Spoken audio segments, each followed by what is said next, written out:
इथे आपण खोबऱ्याची वडी बनवणार आहोत, अगदी पांढरी शुभ्र। त्यासाठी आपल्याला इथे एक खवलेला नारळ घ्यायचा आहे, तो आपल्याला मोजून घ्यायचा आहे। इथे एका वाटीनेच मी इथे मोजून घेतलेला, एक वाटी इथे मी खोबऱ्याचा खवलेला किस घेतलेला आहे। त्याच वाटीने आपल्याला इथे एक वाटी साखर घ्यायची आहे। ते मिश्रण एकत्र कढईमध्ये करून त्याच्यामध्येच आपल्याला थोडंसं दूध टाकून घ्यायचं आहे, म्हणजे इथे साखर पटकन अशी विरघळली जाते, खाली लागत नाही हे मिश्रण। आता इथे त्या पद्धतीने पाहू शकता तुम्ही, अगदी पटकन असं इथे विरघळलं गेलेलं आहे। आता त्याच पद्धतीने आपल्याला इथे सारखं हलवत राहायचं, म्हणजे खाली लागणार नाही। इथे एकदम घट्ट असा गोळा होतोपर्यंत आपल्याला हे मिश्रण हलवून घ्यायचं आहे।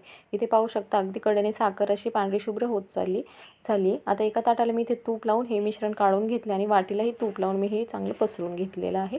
आता वड्या आपल्याला लगेच इथे पाहू शकता किती छान आणि मस्त अशा आपल्या वड्या इथे पडलेल्या आहेत। इथे 5 मिनिटात आपल्या ह्या वड्या तयार झालेल्या आहेत। थंड झाल्याच्या नंतर इथे पाहू शकता मी पटकन अशा वड्या इथे काढून घेतलेल्या आहेत, मस्त आणि अगदी न